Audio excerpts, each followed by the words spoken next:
Bonjour et bienvenue dans notre formation d'analyse des données avec Excel. C'est pour un plaisir de vous voir dans cette formation. La fois passée, on s'était arrêté à ce niveau où nous avions parlé des tableaux croisés dynamiques et des mises en forme conditionnelles et de pas mal de choses. Dans la séance d'aujourd'hui, nous allons aborder en long et en large des Power Query et des Power Pivot. On a toujours entendu parler des Power Query, c'est quoi Power Query, c'est quoi Power Pivot. Nous allons voir la signification de tous ces mots. Nous allons voir comment c'est la fonction dans Excel. Nous allons voir pourquoi utiliser ça dans Excel.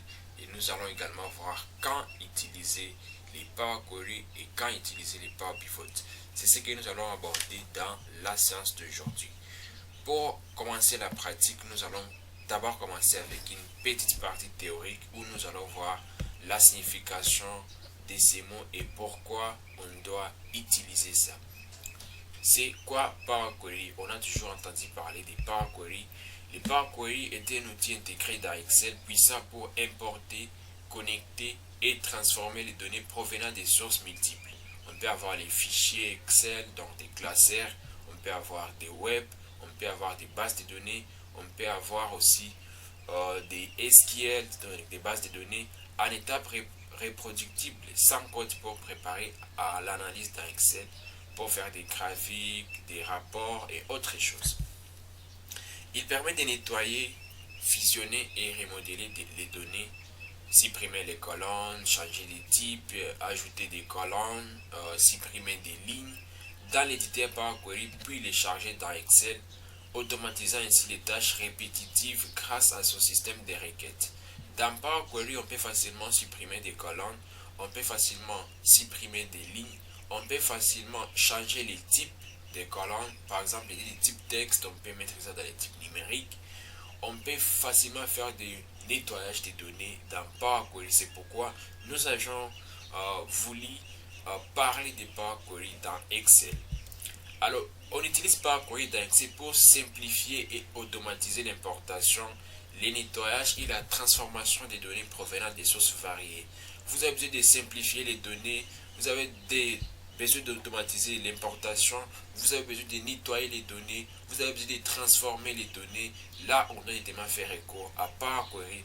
Power Query fait correctement le nettoyage des données, la transformation des données, l'automatisation de l'importation. Avec Power Query, vous pouvez faire pas mal de choses lorsque vous avez besoin d'importer les données qui se trouvent directement en ligne sur un site quelconque, lorsque vous avez besoin d'importer les bases de données SQL, lorsque vous avez besoin d'importer pas mal de données, vous pouvez facilement faire ça avec Power Query. Power Query, on l'utilise pour simplifier et automatiser l'importation, le nettoyage et la transformation des données provenant des sources variées, afin de les préparer efficacement pour l'analyse, en gagnant un temps considérable sur les tâches répétitives et en évitant les formules complexes et les copier-coller manuels. Avec Excel, lorsqu'on importe directement une base de données, ou soit les données, avant de faire l'analyse des données, on doit d'abord les nettoyer et là on va utiliser des formules qui sont un peu complexes. On doit avoir des notions et des bases fortes pour utiliser des formules lors des nettoyages des données directement dans Excel. Alors que dans Power Query, ce n'est pas le cas.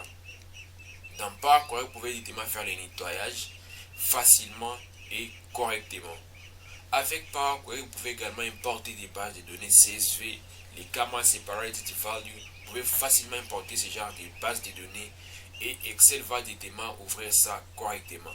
Nous savons déjà c'est quoi l'utilité de Power Query. Nous savons déjà quand on doit utiliser Power Query. Alors, passons directement dans Excel pour voir comment cela fonctionne. Nous allons directement ouvrir Excel ensemble et on va voir comment cela fonctionne. Nous allons passer dans Excel.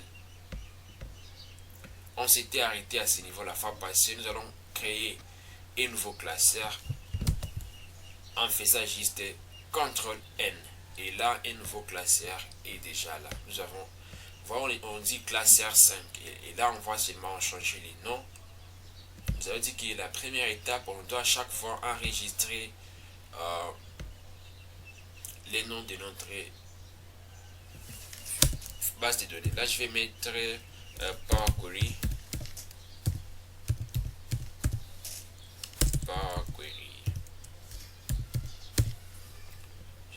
enregistrer ça au bureau, je laisse toujours ça dans le classeur Excel. Je vais enregistrer. Et là, la base de données est déjà là. Alors, tel que nous l'avions dit dans Power Query, on peut facilement importer les données. On peut importer les données CSV. Alors, pour importer les données dans Power Query, comment on procède pour l'importation des données et aussi comment on doit activer Power Query. Premièrement, pour activer Power Query, nous allons dans Menu Fichiers. Pour les personnes qui n'en ont pas, Power Query ça se trouve ici au niveau des données. Vous cliquez sur Données. Si une fois il n'est pas là chez vous, c'est ici à ce niveau de obtenir des données. Si une fois il n'est pas à ce niveau, vous allez directement passer pour l'activer. Et aussi, on verra comment activer Power Pivot. Mais allons d'abord, on va cliquer sur Menu Fichier, puis on va cliquer Options. Après Options, on viendra ici, vous voyez, nous avons Général, Formule, Données, Vérification, Enregistrement, Langue. On va prendre Complément. Je vais cliquer sur Complément. Et là, je viendrai ici en bas, vous voyez, on écrit Gérer, Complément Excel. Je vais cliquer là-bas et je vais prendre Complément COM. Je clique là-bas. Et je vais cliquer sur Atteindre. Et là, on m'apporte les compléments. Nous avons Team Foundation, Microsoft Power Pivot. C'est à ce niveau aussi où vous pouvez activer les Power Pivot. Alors, si une fois les Power Query n'est pas ici chez vous et il n'est pas encore ici au niveau des données, vous pouvez directement installer ça directement sur les sites officiels des Office. Comme ça, il va automatiquement s'installer. Alors, on va directement importer notre base de données. On va d'abord voir comment on peut importer les bases de données CSV. Alors, nous allons juste prendre et obtenir des données. Nous allons chercher ensemble une base de données CSV et on va voir ensemble comment on peut importer une base de données CSV dans Excel. On n'ouvre pas une base de données CSV comme on peut ouvrir une base de données XLSX. C'est un peu différent parce qu'avec les CSV, si vous essayez d'ouvrir ça un peu directement, ça va s'ouvrir, mais vous ne saurez pas lire les données. Les données seront un peu mélangées, un peu en désordre. Les données ne seront pas vraiment lisibles. Alors, on va passer voir une base de données. Par exemple, nous avons ici la base de données sondage. Si une fois je double-clique, je peux directement ouvrir ça dans Excel. Vous allez voir que ça sera vraiment désordonné. Alors, une base de données Excel ou CSV, avec Excel nous avons X ici et avec CSV nous avons X ici mais avec A ici derrière. Vous voyez que nous avons l'alphabet A pour montrer que nous avons affaire à une base de données CSV. Alors je vais double-cliquer pour ouvrir ça dans Excel et vous allez voir comment la base de données va s'afficher. Vous voyez, ces données ne sont pas vraiment lisibles parce que nous avions ouvert une base de données CSV directement dans Excel. Pour ouvrir une base de données CSV, il y a des étapes qu'on doit respecter, que ce soit dans Excel, que ce soit même dans SPSS. On n'ouvre pas une base de données CSV directement. On doit respecter certaines étapes. Alors je vais fermer cette fenêtre, puis je vais revenir là-bas et on va toujours voir que la base de données est là. Je vais passer dans Excel pour ouvrir la base de données. Alors pour ouvrir la base de données, je vais cliquer sur Données. Données, je peux cliquer directement sur à partir d'un fichier texte CSV. Je préfère passer à ce niveau. Je vais cliquer Obtenir des données. Et là, on m'apporte une option de à partir d'un fichier. Je vais prendre à partir d'un fichier, par exemple Excel. À partir d'un fichier texte CSV XML, je peux avoir à partir d'un GeoJSON. Je peux avoir aussi à partir d'un fichier PDF, à partir d'un dossier, à partir d'un dossier SharePoint. On va voir comment certaines options ici fonctionnent, comment on peut utiliser ça pour importer les données dans Excel. Je vais directement prendre à partir d'un classeur Excel.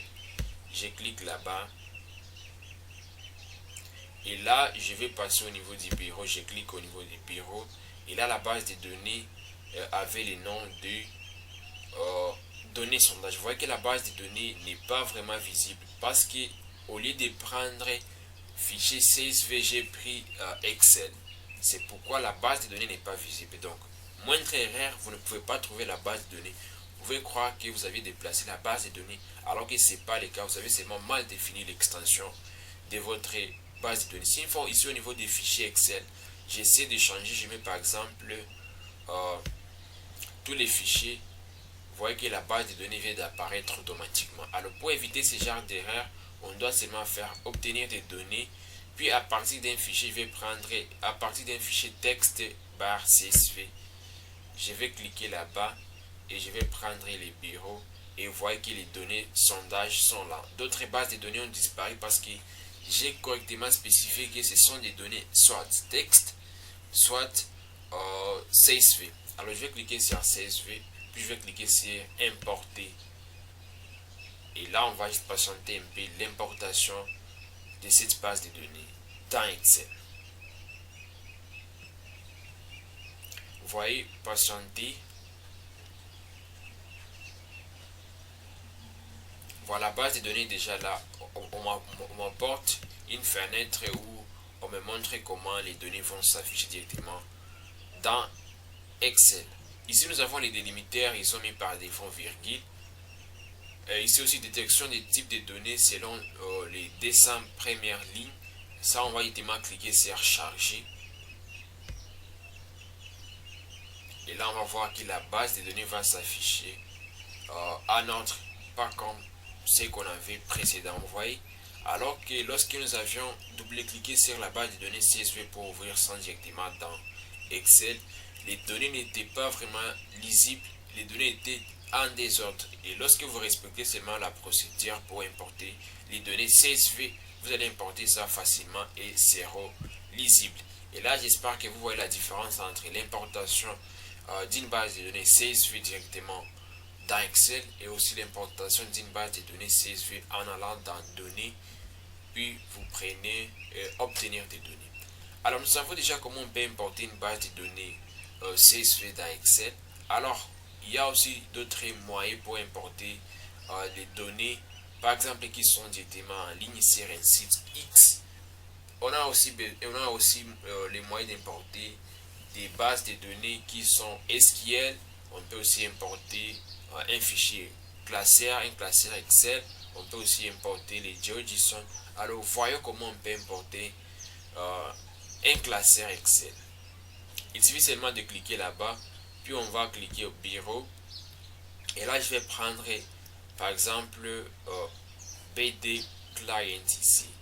Je vais cliquer là-bas, je vais importer.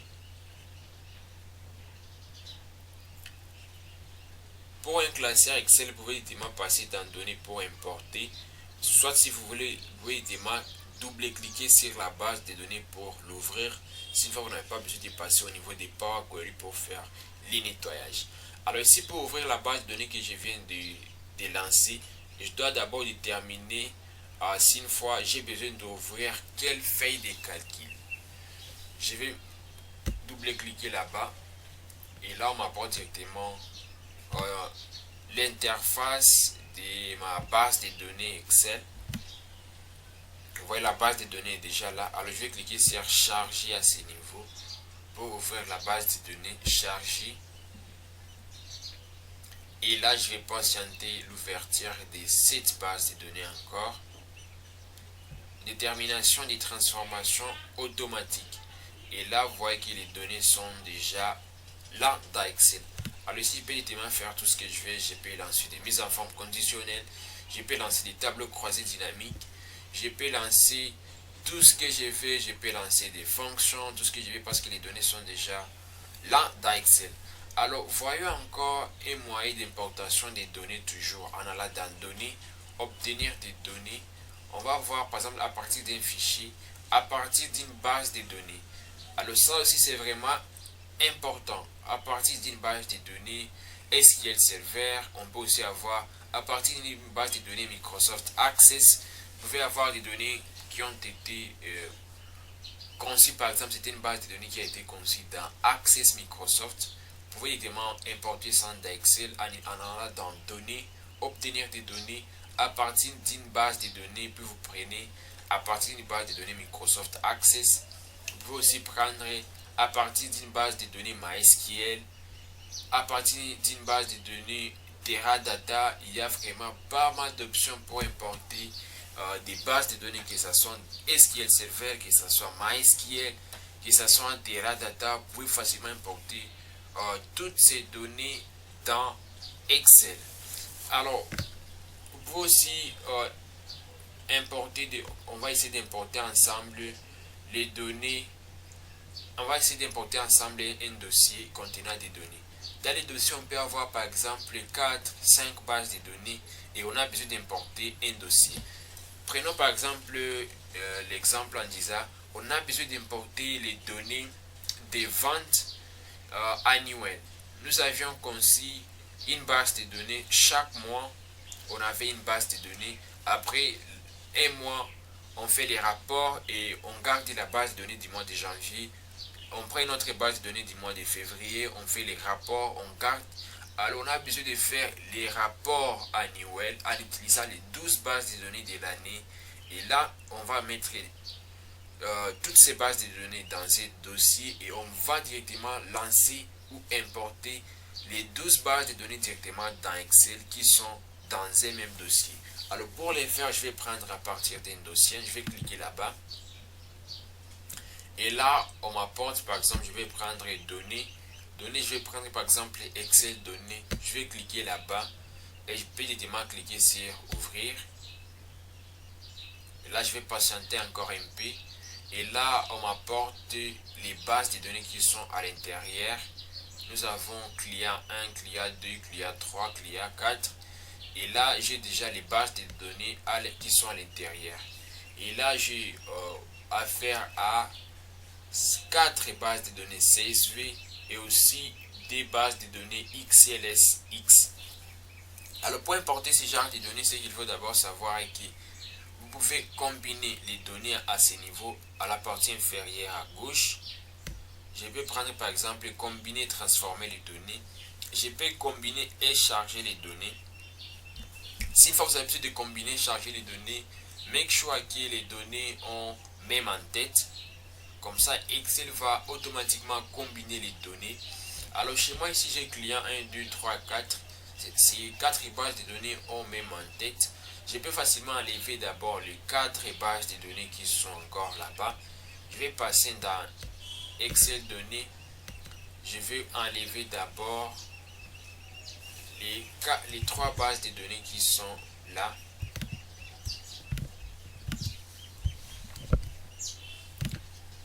Et je vais directement ouvrir les bases de données clients. Vous allez voir comment Excel va ouvrir ces bases de données. Alors ici, je vais d'abord annuler pour ouvrir ça de nouveau. Je vais aller dans données, obtenir des données. Je vais prendre à partir d'un fichier. Je vais prendre à partir d'un dossier. Je vais cliquer là-bas. Et là, j'ai Excel données. Je vais double-cliquer là-bas. Et je vais prendre Power Query. Je peux aussi ouvrir ça pour voir ce qu'il y a à l'intérieur. Je vais cliquer sur client. C'est ça les dossiers qui comportent les 4 bases de données. Je vais cliquer sur ouvrir. Et là, vous voyez, j'ai les 4 bases de données qui sont dans les dossiers.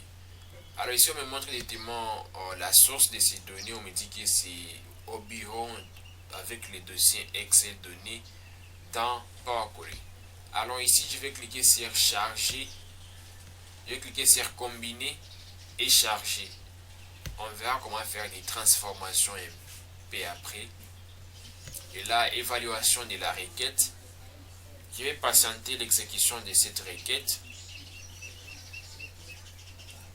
Et là, vous voyez que la base de données est déjà là. On m'apporte l'interface pour me montrer comment les données vont s'afficher dans Excel. Je vais cliquer sur OK.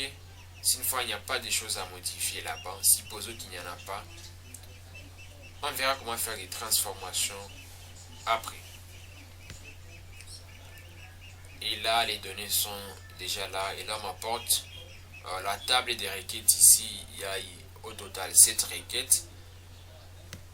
Et là, les données sont là. 80 lignes chargées, 250 lignes chargées, 250 lignes chargées. Voilà. Alors ici, je vais patienter toujours un peu le chargement des données. Je peux d'abord, voilà. Ici, nous avons la base de données comporte combien de données. Au total, nous avons 81. Avec Excel, vous voyez aussi qu'il y a possibilité de savoir ou de différencier les données. Malgré qu'Excel a combiné les 4 bases de données qui contenaient des informations sur des ventes. Ici, nous avons client 1, client 1, 1, 1. Il y avait une base de données qui avait le nom client 1, client 2, client 3 et client 4.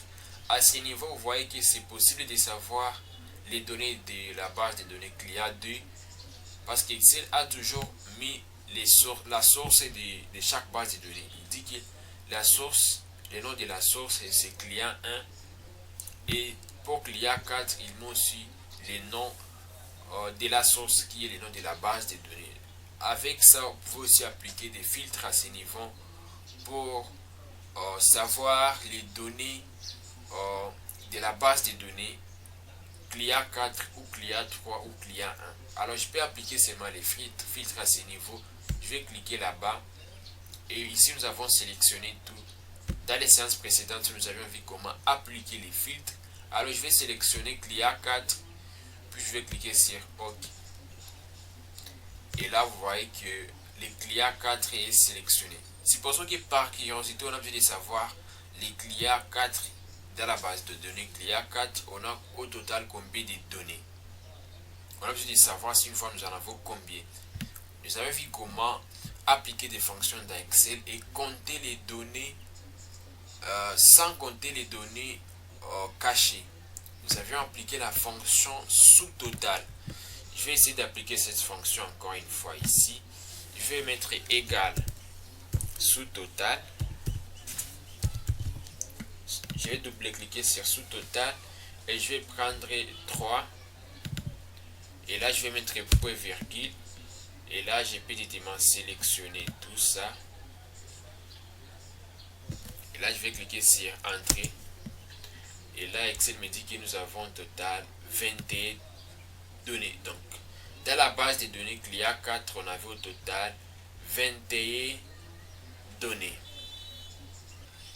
Alors, supposons que par exemple, on a besoin de compter le nombre de clients qui composent la base de données client 4 sans directement utiliser la fonction sous total et sans directement utiliser les filtres. Pour les faire, c'est également facile.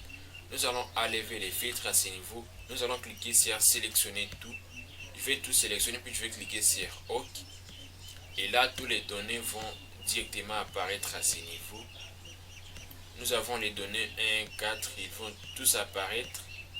Et là, nous avons toujours les 21 là-bas parce que c'était pour la formule sous total ici. Sous total 3 de A61 jusqu'à A81. Alors, on ne peut pas appliquer cette fonction ici si une fois on n'a pas appliqué les filtres parce que Excel va directement compter même les clients 3, les clients 4, les clients 2. Alors ici, pour appliquer une formule qui va nous permettre de compter les clients 4 et savoir si une fois dans les clients 4 on avait combien de données, ou soit dans la base de données client 4 il y avait au total combien de données, on va utiliser la fonction NBC.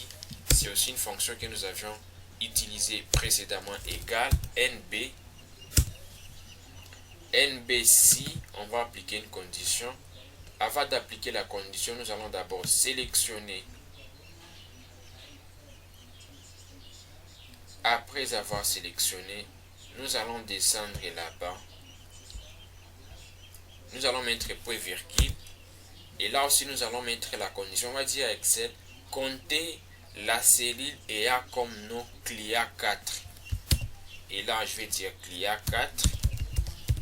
Je dois écrire ça correctement. Si une fois je mets des mots qui ne sont pas dans les noms, ça ne va pas accepter. Je dois même ajouter les CSV. Je vais écrire client 4.csv. Si une fois je laisse les points CSV, ça ne va pas fonctionner. CSV. Et là, je vais cliquer sur Entrée. Il ne faut pas oublier les côtés chaîne marque. Si vous oubliez ça, ça ne peut pas fonctionner. Je vais cliquer sur Entrée. Et là, vous voyez qu'Excel me dit que nous avons au total 21. Alors, supposons que j'ai besoin seulement d'appliquer la même formule et savoir si une fois pour client 3 nous avons combien. Je vais seulement cliquer là-bas. Et à ce niveau, je vais monter au niveau des barres des formules.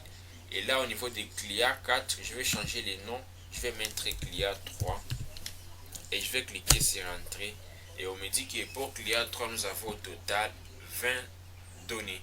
Dans la base de données client 3, on a eu 20 données. Dans la base de données client 4, nous avions eu au total 21 données. Supposons alors que nous avons également besoin d'ouvrir ou d'importer les données qui sont directement en ligne. Et là, nous allons utiliser directement, on va prendre à partir des services en ligne. Je vais prendre d'une liste SharePoint Online. Je peux prendre Microsoft Exchange Online. Je peux prendre tout ce que je veux ici. Ça dépendra de là où sont stockées mes données. Alors je peux aussi passer au niveau de à partir d'un fichier. On a déjà vu comment on peut importer un classeur Excel. On a déjà vu comment importer un CSV. On a déjà vu comment on peut importer un dossier contenant des données dans Excel. Alors ici, je dis que c'est pour importer des bases de données que ça peut être des SQL, des MySQL. Ici, au niveau de à partir d'autres ressources, on peut utiliser ça pour importer des données qui sont par exemple sur un site internet. On peut avoir par exemple des données qui sont sur Wikipédia et j'ai besoin d'ouvrir ces données. On va essayer de les faire. On va chercher un lien pour importer des données qui sont directement en ligne. Je vais cliquer sur à partir du web. Je clique là-bas. Et là, on me dit qu'à partir du web, et là, on me demande l'URL. Je dois mettre seulement ici les liens.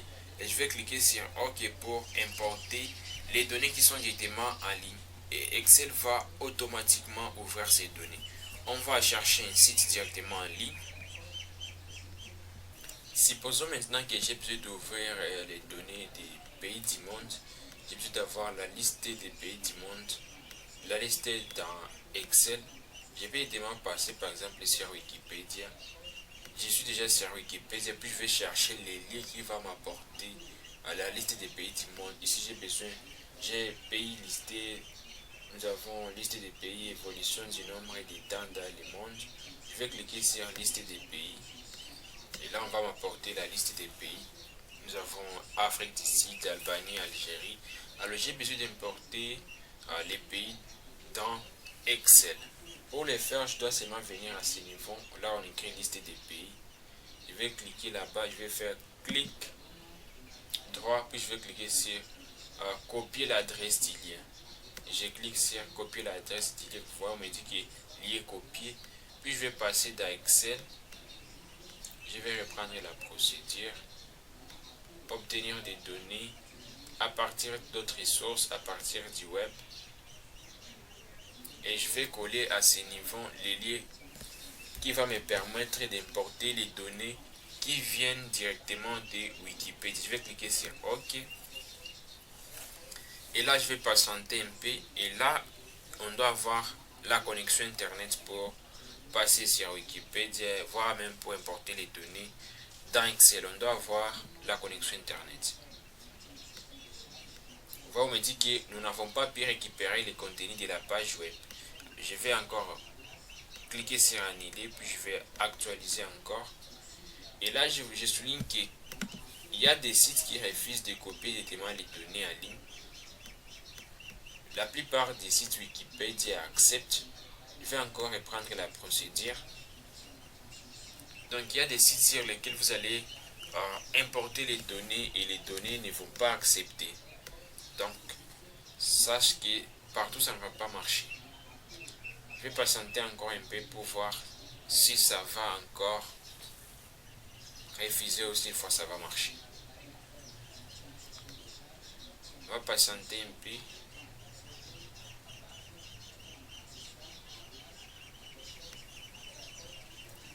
C'est à ce niveau où il y aura les tables ou soit les faits de calcul vont s'afficher à ce niveau en bas des options d'affichage. Si et seulement si l'importation est effectuée avec succès. voyez, la première fois ça n'a pas marché, mais la deuxième fois ça accepte. Peut-être que c'était un problème qui était dit à la connexion. Alors je vais prendre table 1. Dès que je clique sur table 1, on m'apporte les données qui sont dans table 1. On me dit Afghanistan, Afrique du Sud, Albanie, Algérie, Allemagne, Angola, Arabie Saoudite, Argentine. Je peux cliquer sur table 7 pour voir les données qui sont à l'intérieur. J'ai Gabon, Gambie, Georgie, Ghana. Je peux cliquer sur table 16. Portugal. Il y a pas mal de tables. C'est à vous de choisir la table qui contient les données que vous cherchez. Liban, Libéria, nous avons pas mal de données dans ces tables ici. Nous avons table 26. Les données sont là.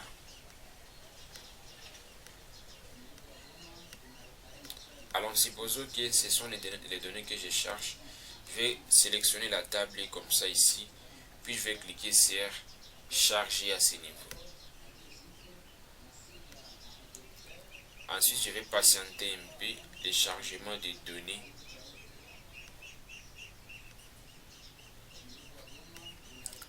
Je vais patienter. Vous voyez que ici en bas, on me dit que table 26, chargement des données encore. Je vais patienter. Chargement des données encore. Et après, vous allez voir que les données vont s'afficher dans Excel comme si c'était des données que nous avions collectées dans Kobo ou ODK. Alors, vous voyez, les données sont déjà là. Je peux même fermer ça comme j'ai déjà des données. Vous voyez, état reconnu par l'ONU, mais non reconnu par au moins un état. Vous voyez, les données sont là. C'est-à-dire que, en grosso modo, vous pouvez avoir des données en ligne que vous avez besoin d'importer directement dans Excel. Vous pouvez importer ces données dans Excel en utilisant les liens de ces données. Ici, je peux ajouter la colonne. Je peux arranger les données comme je veux dès que les données sont importées. Et là, je vais encore reprendre en disant que ce n'est pas toutes les données que vous allez importer directement vers Internet, soit vers des sites qui vont directement accepter dans Excel. Il y a des données qui refusent, ça dépend des sites. Mais la plupart pour Wikipédia, ça marche vraiment. Et si une fois ça refuse pour la première fois, ici encore pour la deuxième fois, ça peut être un problème qui est dit soit à la connexion, soit à autre problème. Vous savez que pour la première fois, ça n'a pas marché, mais pour la deuxième fois, ça a marché correctement. Alors, nous savons déjà comment on peut importer les données avec Power Query en utilisant les liens sur Internet, en utilisant les classeurs, en utilisant des fichiers CSV. Ici, il y a d'autres choses que vous pouvez faire pour importer les données à partir d'autres ressources. Vous pouvez faire même à partir d'une liste SharePoint, à partir des tableaux ou d'une plage. Vous pouvez essayer de parcourir ces différentes options que nous avons ici pour aller plus loin et aussi importer d'autres types de données. Alors, nous savons déjà comment on peut importer les données. Je vais importer une base de données où nous allons appliquer des transformations et nous allons voir comment Power Query est puissant. Nous allons voir également comment Power Query fonctionne. Je vais cliquer sur à partir d'un classeur Excel. Vous avez toutes ces bases de données. Je vais cliquer sur vente. Je vais importer la base de données vente. Puis je vais cliquer sur importer. C'est un classeur Excel. Alors là, dans Power Query, la première étape qu'on doit respecter, si une fois vous avez besoin d'importer les données, vous devez choisir votre feuille de calcul. Je vais cliquer sur feuille, c'est là où sont stockées mes données. Et là, on m'apporte les données sont là-bas. Produit, client, facture, date achat, client 1. Ensuite, je vais cliquer sur charger ou transformer. Alors moi, je n'ai pas besoin de charger directement. J'ai besoin de faire d'abord le nettoyage de ces données dans Power Query avant d'importer ça dans Excel. Je peux directement cliquer sur transformer les données. Et là, lorsque je vais cliquer sur transformer les données, je vais patienter un peu. Et là, vous voyez que nous avons déjà une nouvelle fenêtre. On n'était pas habitué à ce genre d'interface. Et là, on m'apporte les données qui sont dans ma base de données. Alors ici, je peux essayer de de diminuer, vous voyez, lorsque j'essaie de diminuer, on m'apporte directement dans Excel. C'est une fenêtre qui est liée directement dans Excel. Je vais agrandir et on va commencer à appliquer des modifications. Ici, nous avons au total 100 aidés.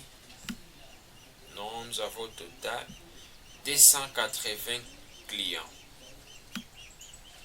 Alors ici, on a besoin d'effacer par exemple la dernière ligne. Ici, vous voyez qu'avec cette ligne ici 281, on n'a pas de données. On écrit nil. Donc, on peut facilement effacer cette ligne pour ne pas avoir des résultats qui sont erronés. Je vais cliquer sur OK, puis je vais prendre et supprimer les lignes. Et là, je vais directement supprimer la dernière ligne. Avant de commencer avec les modifications, nous allons directement voir la fenêtre ici à côté, étape appliquée. Nous avons source, navigation, en-tête promis, nous avons type modifié. À quoi sert cette petite fenêtre ici d'étape appliquée? La fenêtre ici va nous permettre de lister toutes les étapes que nous allons faire sur cette base de données ou toutes les modifications qui seront appliquées sur cette base de données. Lorsque je vais effacer une ligne, il va directement mentionner ici à côté que j'ai effacé une ligne. Lorsque je vais ajouter une ligne, il va mentionner toutes les étapes que je vais appliquer ou toutes les modifications qui seront appliquées sur cette base de données. L'étape appliquée à ce niveau va montrer ou lister toutes les modifications qui seront appliquées à cette base de données. Alors pour comprendre ce que je viens de dire, je vais essayer d'effacer la dernière ligne ici parce que cette ligne ne contient pas de données. Je viendrai dans supprimer les lignes, c'est toujours dans OK. Puis je vais prendre et supprimer les lignes. Je vais cliquer là-bas et je vais dire supprimer les lignes vides. Je vais cliquer là-bas et Power Query va directement supprimer les lignes vides. Et là, vous voyez en bas, on va voir ensemble que la 281e ligne n'est plus là. La ligne a été supprimée parce que c'était une ligne vide. Avec Power Query, vous pouvez facilement appliquer des nettoyages facilement. Alors, supposons que j'ai effacé cette ligne inconsciemment. Pour reprendre ou revenir en arrière, je viendrai à ce niveau, au niveau des étapes appliquées dans cette fenêtre. Je vais supprimer ligne vide supprimée. Je vais cliquer là-bas sur les petits points ici pour annuler l'étape qui était la dernière étape. Je vais cliquer là-bas et je vais descendre encore là à la fin pour voir si une fois l'étape où la modification a été annulée. Vous voyez là en bas, la 281e ligne est apparue encore de nouveau parce que j'ai effacé ici la modification. C'est grâce à cette fenêtre que vous verrez à chaque fois les modifications que vous aviez appliquées. Alors, je peux directement effacer en allant toujours dans supprimer les lignes. Puis, au lieu de prendre et supprimer les lignes vides, je peux autrement dit supprimer cette fenêtre en utilisant supprimer les lignes d'IBAN. Je vais cliquer là-bas. Et là, Power Query va me demander le nombre de lignes que j'ai besoin de supprimer. Spécifier combien de lignes supprimer à partir d'IBAN. Alors moi, c'est juste une seule ligne que j'ai besoin de supprimer. Alors je vais écrire là-bas 1. Je vais directement cliquer sur OK. Supposons que par exemple, j'avais besoin de supprimer 279, 280, 281. Je peux directement mettre ici 3. Alors moi, j'ai seulement besoin de supprimer une seule ligne. Je vais dire nombre de lignes 1. Je vais cliquer sur OK. Et là, je vais descendre en bas. On va voir la modification. Je descends encore. Vous voyez que 280, la ligne a été effacée. C'était la 281e ligne. Vous voyez, dès que je vais d'effectuer une modification, à côté ici, on m'a dit de m'apporter l'étape pour me montrer que je viens de supprimer une ligne. Dernière ligne supprimée. Chaque modification appliquée va s'afficher à ce niveau. Étape appliquée. Vous pouvez facilement cacher cette fenêtre ou ouvrir comme vous voulez. Alors je vais essayer d'expliquer l'interface que nous avons ici. Vous voyez que c'est l'interface qui est un peu différente de ce qu'on avait dans Excel. Ici, nous avons un fichier. Vous pouvez fermer et charger. Lorsque vous cliquez sur fermer et charger, ça dit que vous avez déjà appliqué des modifications et vous avez besoin d'enregistrer ces modifications et ouvrir directement la base de données dans Excel. Lorsqu'on va terminer à faire des modifications ou des nettoyages, on va directement cliquer sur fermer et charger. Et là, la fenêtre ici de Power Query sera fermée et les données vont directement s'ouvrir dans Excel. Ici, nous avons aussi Accueil. L'interface Accueil nous permet d'actualiser. On peut actualiser. On peut supprimer des lignes. On peut supprimer des colonnes. On peut faire pas mal de choses. Nous allons essayer d'aborder ça. Et on verra comment Accueil fonctionne. Dans Transformer ici, on peut regrouper. On peut utiliser la première ligne pour les en-têtes. Supposons que par exemple la première ligne ici, on n'avait pas des en-têtes. On peut également utiliser la première ligne comme en-tête. On peut transposer, on peut inverser les lignes, on peut compter les lignes. On peut faire pas mal de choses avec Transformer. Nous allons essayer de parcourir ces différentes options et nous verrons comment cela fonctionne. Nous avons aussi ajouté une colonne. Colonne à partir d'exemples. Nous allons essayer de jouer avec ça. Également, on va voir comment ça peut fonctionner. Nous avons affichage, qualité de la colonne, espacement fixé. Nous allons aborder ces menus et nous verrons comment cela fonctionne. Alors, allons-y. Comment fonctionne Power Query? Nous avons déjà une idée. Nous savons pourquoi on doit utiliser Power Query. Nous savons aussi l'interface, comment on peut naviguer. L'interface et nous savons aussi l'utilité de tout ce que nous avons ici. Nous allons directement supprimer une ligne avec par exemple ici la ligne AAAA. On peut directement effacer ça. On peut supprimer cette ligne parce qu'elle ne contient pas de données. Vous voyez ici nous avons nil, nil. Ici on n'a pas de données. On peut facilement effacer cette ligne. Pour supprimer une ligne, on peut aller dans supprimer les lignes. Ou soit on va passer au niveau de appliquer les filtres. Je vais passer au niveau des produits. Ou soit au niveau des clients. Prénom client. Je vais descendre pour voir d'abord si une fois on a combien de lignes qui sont nil. Je descends un peu pour voir. Vous voyez, nous avons encore une autre ligne ici. Vous voyez les lignes où il y a des valeurs nil. On a AAAA. Donc on peut filtrer ça selon les noms. Je vais prendre client. Puis je vais dire sélectionner tout. Je n'ai pas besoin de tout sélectionner. Je vais sélectionner par exemple tout sauf les AAA. Je vais chercher AAA. C'est 5A. Je peux cliquer là-bas. Puis je vais cliquer sur OK. Et là, je vais défiltrer. Et là, vous voyez comment les filtres fonctionnent dans Power Query. Vous pouvez filtrer, par exemple, des lignes qui ne contiennent pas de données ou vous pouvez facilement effacer les lignes. Vous voyez, Excel et Power Query a directement mis ici à côté ligne filtrée. Alors, je vais revenir là-bas. Puis, je vais cliquer sur supprimer les éléments vides. Je vais cocher là-bas et je vais mettre OK. Là, on vient de filtrer. Encore, je vais remettre les données. Puis, je vais prendre supprimer les éléments vides. Je vais cliquer là-bas. Et là, Power Query ne peut pas effacer ici parce qu'ici, il n'y a pas des éléments vides. Ici, nous avons AAAA. C'est pourquoi il ne peut pas effacer ça. Mais si une fois nous mettons les curseurs sur la colonne facture, ici il n'y a pas de données, et puis je prends là-bas supprimer les éléments vides, il va automatiquement supprimer. Vous voyez que la ligne nil qui était là est supprimée. Et là vous voyez qu'il n'y a plus de données,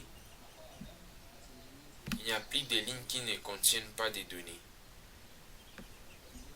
Pour effacer, vous pouvez passer ici au niveau de supprimer les éléments vides, ou soit vous pouvez passer dans supprimer les lignes. Alors on vient de voir comment on peut supprimer les lignes. Alors comment on peut supprimer une colonne? Alors ici, supposons que j'ai besoin de supprimer la colonne client 1. Vous voyez que c'est une colonne qui a été dupliquée. Nous avons client et client 1. C'est la même chose, nous avons ici les mêmes noms. Les noms qui sont ici, ce sont les noms qui sont également dans client 1. Alors on a besoin de supprimer ça. Pour supprimer, on doit cliquer sur la colonne. Ensuite, je vais faire clic droit et je vais prendre supprimer. Je vais cliquer sur supprimer. Et là, vous voyez que la colonne a été supprimée avec succès. Et à ce niveau, on me dit colonne supprimée. Supposons que j'ai besoin de supprimer ça autrement, je vais annuler cette modification en effaçant là-bas. Vous voyez que la colonne vient de réapparaître. Je viendrai dans supprimer les colonnes. Je vais cliquer là-bas, puis je vais cocher supprimer les colonnes. Je vais décocher la colonne. Puis je passe dans accueil, supprimer les colonnes. Dès que je clique là-bas, vous voyez que la colonne a été supprimée avec succès. Avec Power Query, vous pouvez facilement supprimer des colonnes, supprimer des lignes et aussi rapidement. Ici, nous avons la colonne client, la colonne facture et la colonne date achat. Et vous voyez que la date ici, elle est de type caractère ou de type texte. Nous avons type texte parce qu'ici nous avons ABC. On a besoin de dire que c'est une date et la date ne peut pas être de type texte. Je vais d'abord cliquer là-bas et là vous voyez qu'on me dit qu'on peut avoir des nombres décimales, on peut avoir des devises, on peut avoir des nombres entiers, on peut avoir des pourcentages, on peut avoir date R. Ce sont les types que nous avons dans Power Query. Vous savez à quoi correspond chaque type. Alors vous savez correctement avec moi que la date ne peut pas correspondre au type texte. Pour résoudre ça, on doit créer une nouvelle colonne où on va importer directement les dates. Pour les faire, nous irons dans transformer. On va cliquer sur transformer. On va prendre ajouter une colonne. Je vais cliquer sur ajouter une colonne, puis je vais prendre colonne à partir d'exemple. Je vais cliquer là-bas. Et là, vous voyez qu'on m'apporte une nouvelle colonne. Je vais prendre colonne à partir d'exemple parce que je vais prendre l'exemple de la colonne date achat. Je vais cliquer là-bas, puis je vais dire les 28. Les 28. Vous voyez que nous avons, dès que je mets 28, on m'apporte directement 28 juillet 2020. Alors, la date ne peut pas s'afficher comme ça ici. Je dois afficher la date avec les slash comme ça. Je vais double-cliquer ici. Dès que vous écrivez la date pour la première fois dans la première ligne et Excel ne vous apporte pas des dates, il faut directement compléter la deuxième ligne. Si une fois ça ne marche toujours pas, compléter sur la troisième ligne. Et là, j'espère que ça va directement marcher. Je vais cliquer là-bas. Et là, vous voyez que j'ai directement la date. Je peux directement cliquer sur la deuxième cellule. Et je vais directement cliquer sur OK. Et là, directement, il va compléter la suite. Je vais patienter un peu la création de cette colonne. Et vous voyez que la colonne est créée avec succès. Et là, directement, Excel a compris que c'est une date. La colonne est de type date. On peut autrement dire, permettez l'utilisation du mot variable et de type date ici. Les types date, on peut voir à ce niveau à côté que nous avons la forme des calendriers. Alors ici, je peux passer au niveau des dates à changer. Plus besoin de cette colonne. Ça ne sert à rien. Je vais sélectionner la colonne. Puis j'irai dans accueil pour effacer. Je vais prendre et supprimer des colonnes. Je clique là-bas. Ou tout simplement, je peux faire clic droit pour supprimer. Et là, vous voyez que les modifications que nous sommes en train d'appliquer ici sur notre base de données sont listées à côté au niveau des étapes appliquées. Je vais ouvrir une nouvelle base de données. Et là, je vais également importer un dossier contenant les bases de données clients que nous avions utilisées précédemment. Je vais prendre une nouvelle requête Il suffit seulement de mettre le curseur ici à gauche, puis vous faites clic droit, vous prenez une nouvelle requête, vous allez descendre là-bas, fichier, vous allez prendre fichier, ensuite ici vous allez descendre pour prendre dossier. Dès que vous cliquez sur dossier, vous allez chercher l'emplacement de vos données, Excel données, je vais prendre Power Query, je vais prendre client, et là vous voyez que je peux sélectionner client, puis je vais cliquer sur ouvrir. Et là, je vais patienter. Vous voyez, les bases de données sont là. Client 1, 2, 3, 4. Je vais cliquer sur combiner et transformer les données. Je vais combiner ces 4 bases de données et je vais transformer. Combiner et transformer, je vais patienter l'évaluation de la requête.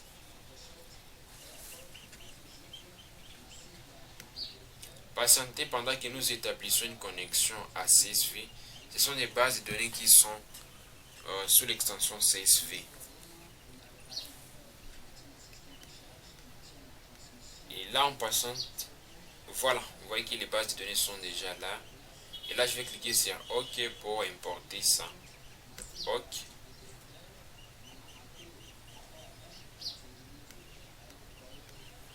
Je vais essayer de réduire en attendant les requêtes qui sont ici.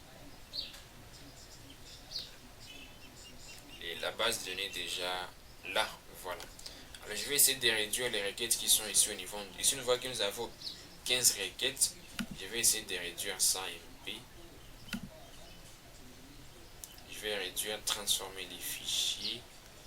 Alors ici je vais utiliser client. Je vais cliquer sur client pour faire appel à la base de données client.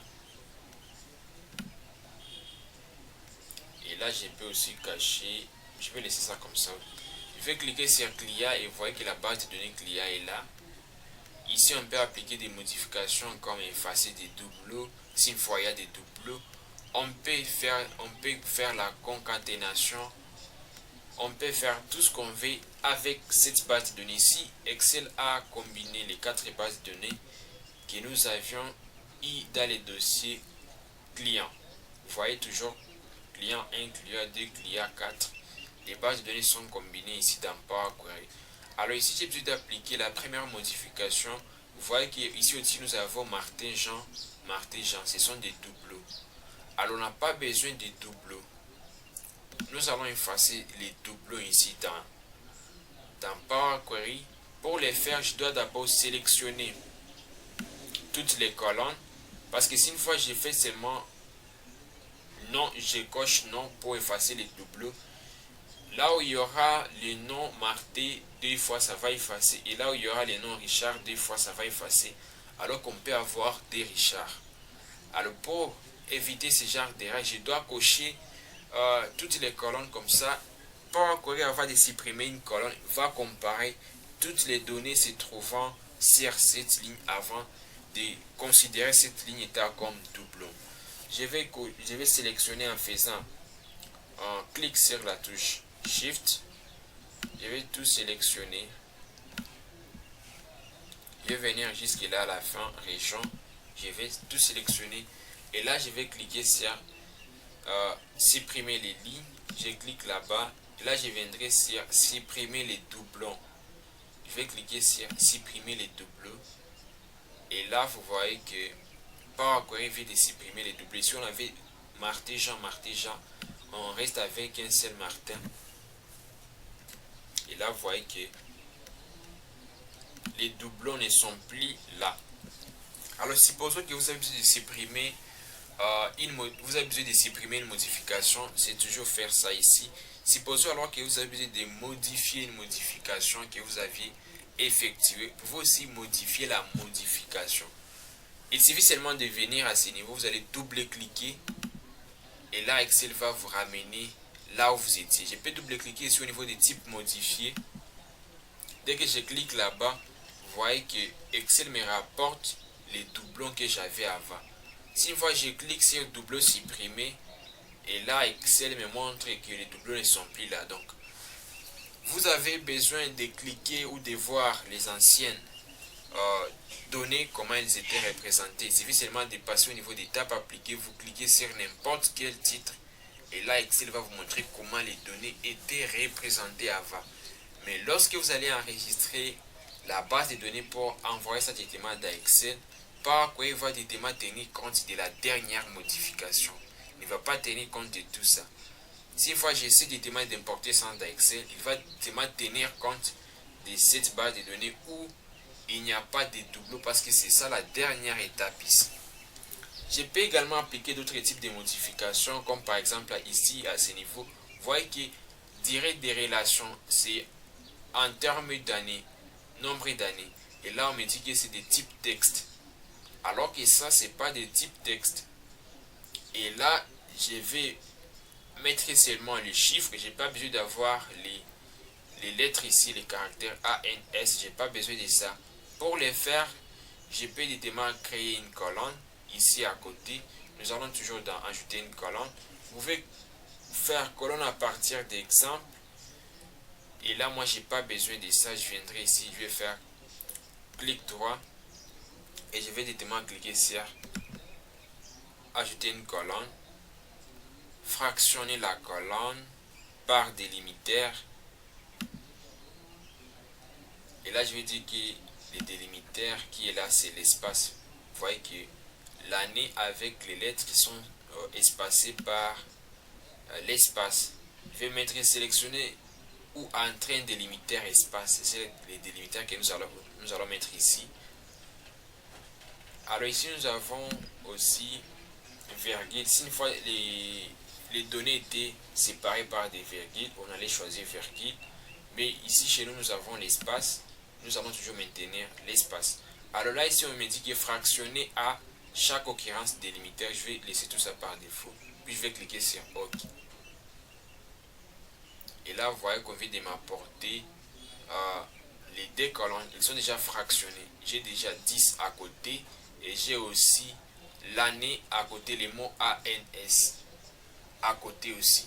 Et là, dès que je vais déterminer, Excel a directement compris que les 10, 4 et 5 sont des types numériques où on a directement affaire à des chiffres. Il a directement mis 1, 2, 3. 1, 2, 3, ça signifie que ce sont des types numériques. Et alors que les A, B, ça signifie que ce sont des types texte.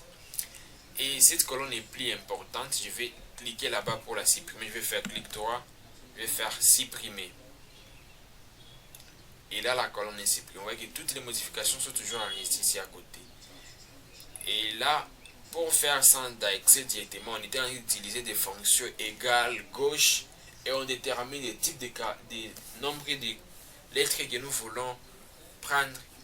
On utilisait aussi égal droite pour faire ce genre de choses. Mais dans Power Query, on les fait tic-tac sans utiliser même une fonction. Si une fois on passe dans Excel, ici on va utiliser la fonction comme égal gauche ou égal droite. Power Query facilite la tâche pour les personnes qui ne maîtrisent pas des fonctions, même pour des personnes qui maîtrisent des fonctions. Ça permet aussi de gagner un peu plus le temps. Ici, on a déjà effectué des modifications. Alors, on a besoin d'avoir seulement une seule colonne de noms où on va mettre nom complet. On n'a pas besoin d'avoir les noms à part et prénoms à part. Et aussi pour modifier les noms d'une colonne, il suffit seulement de double-cliquer sur les noms. Et là on avait tiré relation, je vais dire Annie, par exemple, des relations. Année des relations, je laisse ça comme nom. Et là, vous voyez que le nom est enregistré. Et là, directement ici à côté, on me dit que colonne renommée.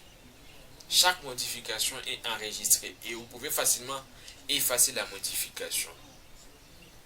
Supposons que j'ai déjà effectué d'autres modifications et là, je me rappelle que j'ai mal complété ou j'ai mal renommé ma colonne. Je peux directement venir ici, je vais effacer la modification. Et là, je vais toujours continuer avec les nettoyages facilement. Ici, alors, je vais passer à ce niveau où je vais rester avec Martin, Jean, Bernard, Pierre, Thomas, Michel, Petit, André. Je n'ai pas besoin d'avoir les noms à côté et les prénoms à côté. Alors, pour les faire, je vais d'abord créer une nouvelle colonne. Je vais faire clic droit. Je clique, puis je dis duplication de la colonne. Ici aussi, je viendrai faire duplication de la colonne. Les deux colonnes sont dupliquées, même données. Pour fusionner nos deux colonnes, nous irons dans transformer. Après transformer, nous allons prendre colonne texte. Et avant de prendre colonne texte, il faut vous rassurer que vous avez coché les deux colonnes. Je vais cocher la colonne non. Et je vais cocher aussi la deuxième colonne. Et là, je viendrai de transformer colonne texte. Je vais cliquer à côté, juste sur les petits menus déroulants. Et là, vous voyez que j'ai l'option fractionner la colonne. Format, j'ai aussi fusionné les colonnes. Nous avions essayé de fractionner la colonne au niveau de l'année, là où nous avions détaché 10 avec l'année. Je vais cliquer sur fusionner les colonnes. Et là, j'ai déjà une petite fenêtre où me dit choisissez comment fusionner les colonnes sélectionnées, séparateur. Ici, les séparateurs que vous allez mettre ici, on va mettre espace parce qu'on a besoin d'avoir l'espace entre les deux noms. Si une fois on met la virgule, par exemple, par quoi il va mettre les noms, il va mettre Martin, virgule, Jean. Alors, on n'a pas besoin d'avoir ça, on va mettre espace. Puis, je vais dire nouveau nom de la colonne. Ici, c'est facultatif, donc optionnel. Vous pouvez mettre tout ce que vous voulez. Ou soit vous ne pouvez pas compléter. Moi, je vais dire non complet. Et là, je vais cliquer sur OK. Et là, vous voyez que la colonne est déjà créée avec succès. Je viens de fusionner la colonne nom et la colonne prénom. J'ai déjà Martin Jean. Ici, à ce niveau, je peux effacer les deux. Ils sont plus importants. Je vais effacer également les noms. Et là, vous voyez que la base de données change de plus en plus de forme. Dans Power, on doit retenir que la plupart des options que nous sommes en train de faire ici, en faisant par exemple le clic droit, ils sont également dans Get, transformer, ajouter une colonne et aussi affichage. C'est-à-dire qu'il y a des options comme par exemple fractionner, on peut faire clic droit pour fractionner, alors que fractionner est toujours dans transformer, colonne texte, et aussi fractionner, la colonne est là. Soit vous pouvez passer à ce niveau, ça c'est un peu loin. On préfère toujours faire clic droit. Par exemple, pour modifier, si une fois j'ai besoin de modifier les noms régions, je peux double-cliquer comme ça. Alors que l'option pour modifier se trouve également dans transformer, renommer. Si moi je clique sur renommer, on m'apporte la possibilité de modifier les noms. Sache que les options que vous pouvez utiliser ici, comme raccourcis, sont tous à ce niveau dans transformer, hacker et autres menus. Nous allons toujours passer dans la feuille de calcul qu'on était en train d'utiliser pour les clients. On va cliquer sur client. On était en train d'utiliser, c'était la feuille 2. Voilà, c'est ça. Alors, on va renommer ça. On va mettre vente. Pour renommer, on double-clique. Comme ça, on va naviguer facilement. Ici, c'est la fenêtre de vente. La feuille de calcul vente ou la table vente. Je peux facilement naviguer entre les deux tables. Dans Power Query, c'est facile de changer la position d'une colonne. Il suffit seulement de sélectionner la colonne, puis vous faites clic gauche et vous pouvez facilement changer la position de la colonne. Je peux mettre ça par exemple ici à la fin. Je peux mettre ça n'importe où. Je vais remettre ça à ce niveau. Vous pouvez facilement changer la position d'une colonne en faisant juste clic gauche puis vous déplacez la colonne. À nettoyer une base de données en supprimant les doublons, en faisant pas mal de choses avec Power Query. Nous allons maintenant passer dans Excel. Et pour passer dans Excel, nous avons dit qu'il faut seulement cliquer sur fermer et charger. Dès qu'on va cliquer sur fermer et charger, ils vont directement passer dans Excel les données. Je vais patienter l'importation ici.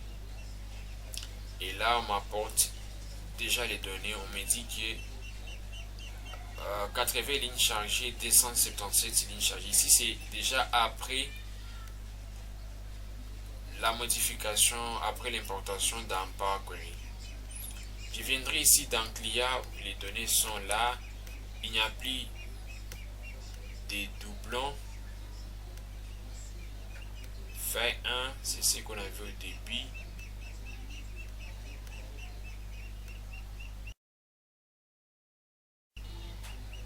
Client ici.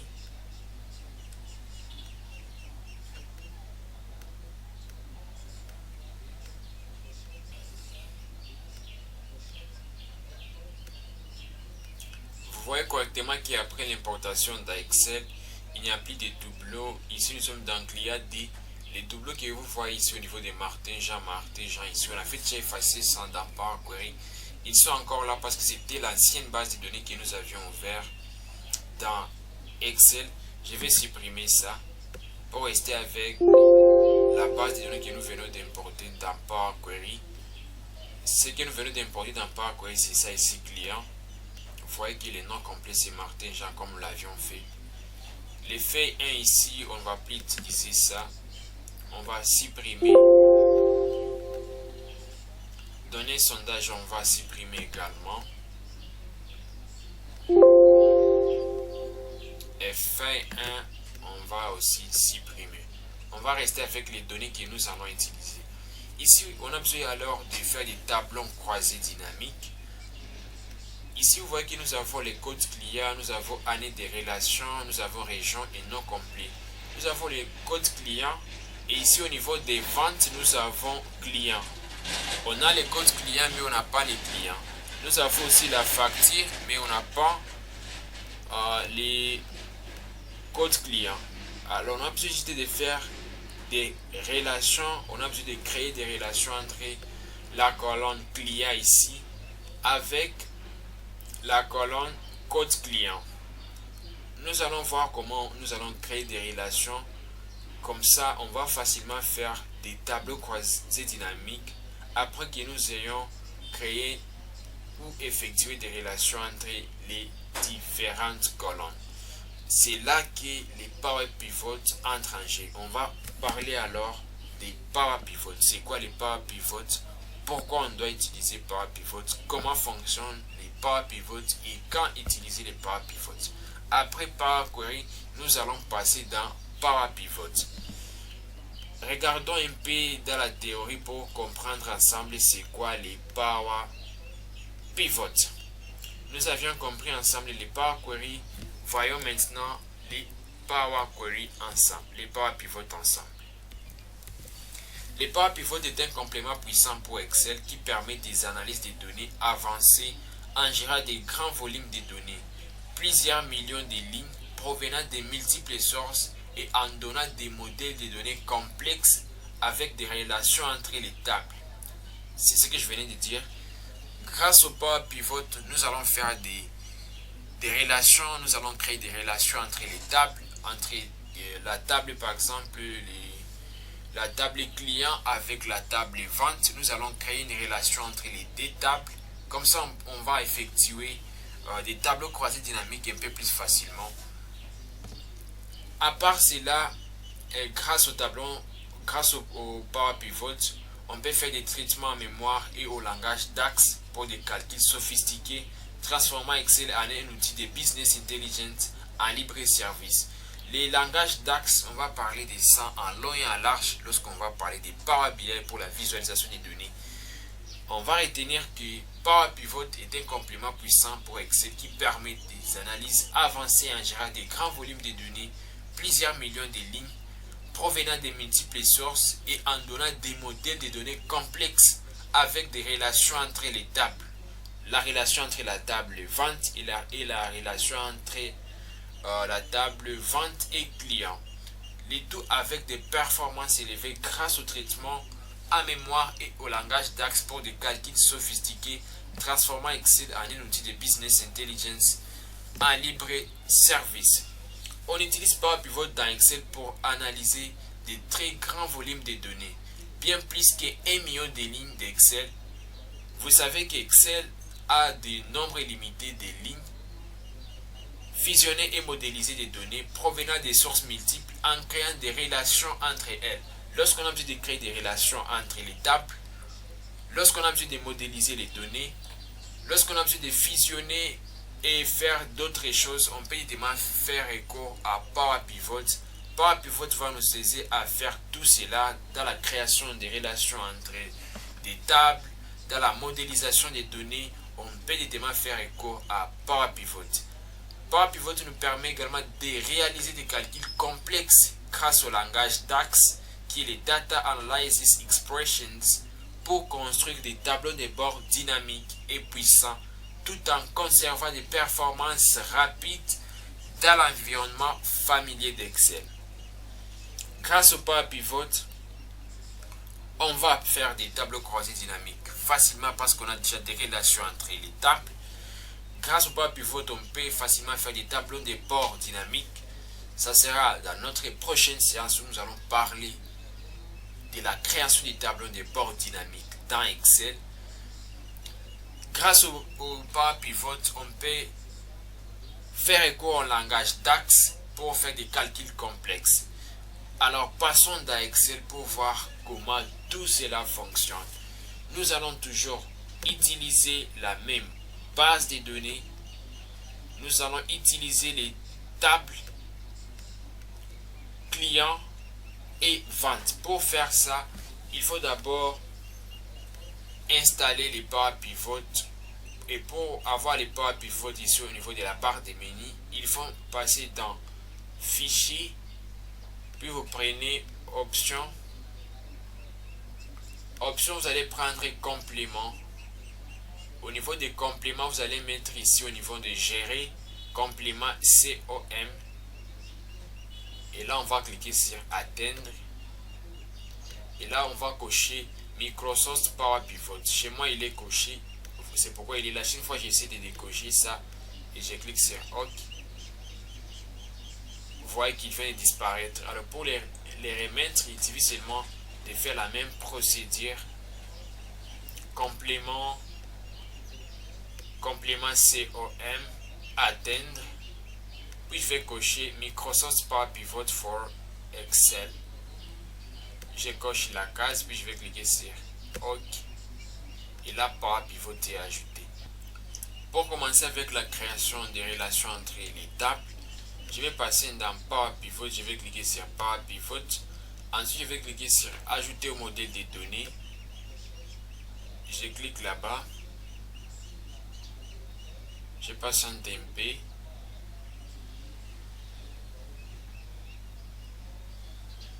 Et là, vous voyez que ça change déjà. Préparation de la fenêtre et Power Pivot, patienter. Et là, vous voyez, les données sont déjà là. Je vais aussi ajouter la deuxième table. Je vais revenir dans Excel.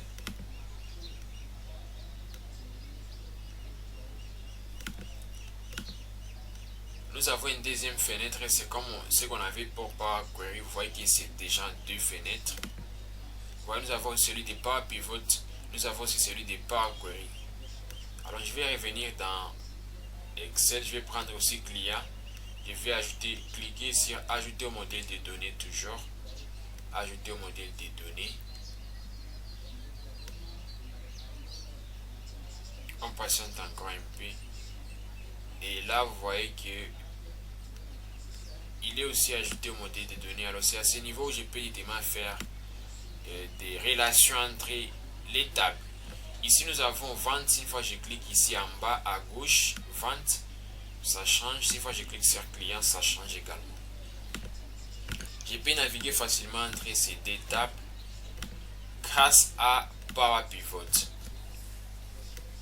Alors ici, pour créer la relation entre la table client avec la table, ici, nous allons connecter ça à la table code client. Chaque client a un code. Alors nous allons connecter les codes clients à vente. De façon que pour chaque, on peut évidemment voir les codes clients et savoir si une fois les codes clients correspondent à quelle personne. Par exemple, lorsqu'on voit des thèmes en temps, on sait qu'il correspond directement par exemple au code ALF. Si une fois par exemple on voit ANADR, les codes clients, on parvient à savoir qu'il correspond par exemple à telle personne. C'est ce que nous allons faire. Nous allons avoir un nom complet. Martin par exemple, il a comme code client ANF qui. Les clients ici, on a besoin de relier les différentes tables. Alors pour les faire, nous allons dans conception. Je vais cliquer sur conception. Puis je vais cliquer sur créer une relation. Je clique là-bas. Et là, on va emporter la table client ici. Et ici en bas, on va me demander la table que j'ai besoin d'ajouter. Je vais ajouter la table client. Ici, j'ai de la table vente. Ici, au-dessus, j'ai de la table client. Ce sont les noms qui sont toujours à ce niveau. Alors, moi, j'ai besoin de créer une relation entre la table client et la table code client. Pour créer cette relation, je vais cocher ce client ici et je viendrai alors cliquer sur code client ici. Dès que je clique sur code client, je viendrai directement cliquer sur OK. Si une fois j'essaie par exemple de cliquer sur année de relation, on me dit string review, la relation entre vente client et client année de relation est une relation plusieurs à plusieurs qui n'est pas encore prise en charge actuellement. Alors nous, ce n'est pas ce que nous voulons faire. Vous voyez que si une fois on essaie même de faire ça, ça peut donner une erreur.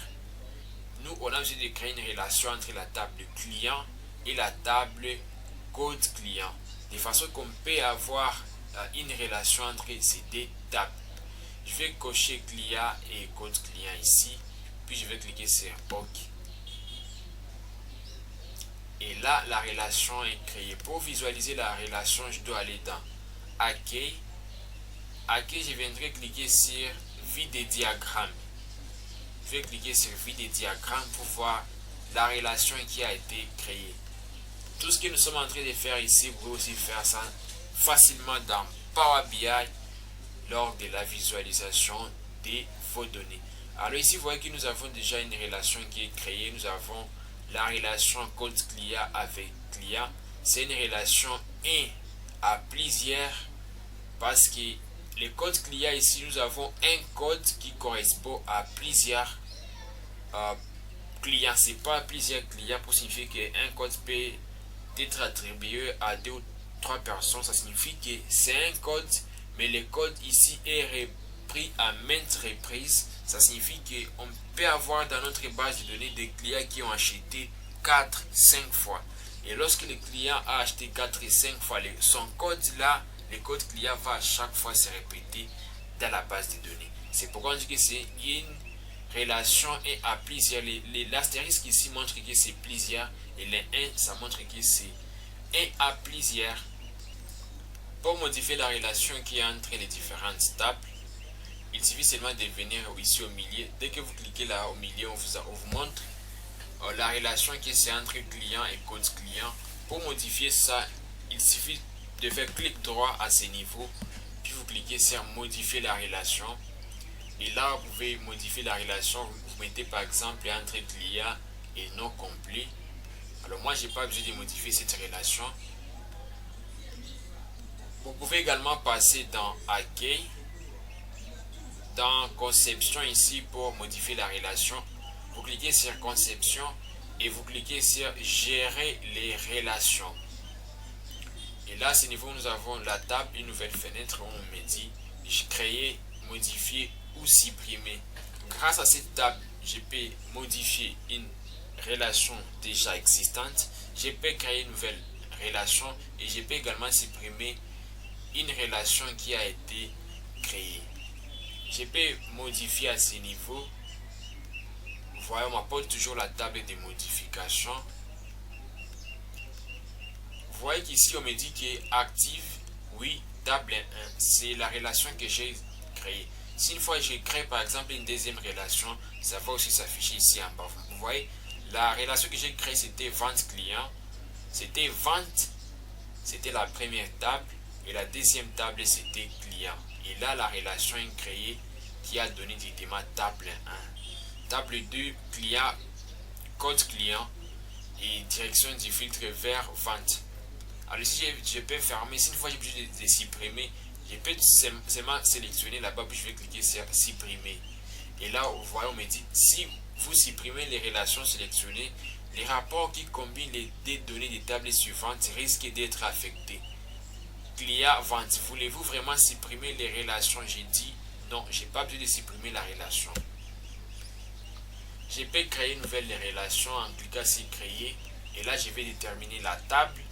Je peux toujours déterminer la table client. Je crée ça avec une autre colonne. Je vais cliquer sur annuler. Je vais toujours maintenir la relation que nous avions créée. Ici, j'ai déjà créé la relation entre les deux tables, la table vente et la table client. Je vais passer dans hacker et là, je vais directement passer au niveau du tableau croisé dynamique pour faire des tableaux. Je vais cliquer sur tableau croisé dynamique et là, directement, on m'envoie directement dans Excel la fenêtre des pas pivot se faire. On me dit créer un tableau croisé dynamique. Je vais cliquer sur OK. Et là, le tableau croisé dynamique est créé. Et là, vous voyez que les deux tables sont là, client et vente. Alors qu'auparavant, on n'avait pas client et table dans une même feuille de calcul. Par exemple, ici, vous voyez client. Si une fois ici, j'essaie de faire des tableaux croisés dynamiques, j'aurai seulement la table client. Si je passe dans vente, si j'ai besoin de faire des tableaux croisés dynamiques à ce niveau, j'aurai seulement la table vente ou la feuille de calcul vente. Mais à ce niveau, parce que j'ai établi une relation entre la table client et la table vente, on m'apporte directement les deux tables ici. Je peux directement croiser et faire des analyses entre ces deux tables un peu facilement parce que j'ai déjà créé des relations ici à ce niveau. Je peux d'abord nommer ici feuille, je vais dire tableau croisé dynamique, TCD. Je peux aussi changer la couleur pour un peu de l'esthétique. Couleur, je vais mettre la couleur jaune. Et là, alors, je vais croiser. J'ai vente ici, j'ai facture. Dans client, nous avons source name, nous avons téléphone, nous avons code client, nous avons année de relation, nous avons région, nous avons nos complets. Alors moi j'ai besoin de voir la région avec ici je peux ajouter facture ici au niveau des valeurs et on voit on me dit somme des factures ici. J'ai au total ici Corse, j'ai 15 223,64. Grâce à ça, vous pouvez savoir où est-ce que vous aviez assez de ventes dans les différentes régions. Ici, je vois qu'il y a eu assez de ventes au niveau des pays de la Loire. Là, nous avions eu total de factures 21 557 grâce au tableau croisé dynamique. Et pour faire cela, il faut d'abord créer des relations entre les tables. Et grâce à ça, je peux également faire des tableaux, des graphiques. Je peux faire des graphiques à ce niveau. Je vais sélectionner. Ensuite, je viendrai dans analyse du tableau croisé. Je clique là-bas, puis je prendrai graphique croisé dynamique. Et là, je peux choisir ce qui m'arrange. Je vais prendre des histogrammes, je peux prendre des courbes, je peux prendre des secteurs, je peux prendre des barres. Alors utilisons les histogrammes, je vais prendre ça, je vais cliquer sur OK. Et là j'ai déjà l'histogramme. Nous savons déjà comment on peut appliquer des modifications sur les histogrammes. Il suffit seulement d'utiliser, vous pouvez ajouter les titres du graphique, vous pouvez ajouter la légende, vous pouvez aussi ajouter l'étiquette des données, table des données comme vous voulez pouvez aussi changer la mise en forme à ce niveau pour avoir, je vais utiliser ça. Et là, vous pouvez appliquer d'autres modifications comme le changement des titres. On peut dire facture par région. Facture par région. Je vais sélectionner, je vais mettre en gras. Et là, on peut faire d'autres modifications. Vous ajoutez titre au niveau de l'axe. Vous pouvez faire tout ce que vous voulez. Titrer des axes, je peux ajouter ça. Et là, je vais compléter titrer de l'axe. Si je vais dire facture. Facture. À ce niveau, titre de l'axe, je vais dire région. Région. Et là, vous pouvez continuer avec d'autres modifications.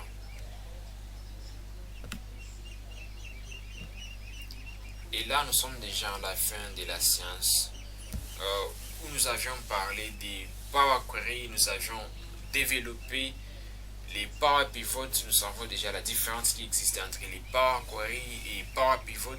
Nous savons également quand utiliser les Power Query, quand utiliser les Power Pivot.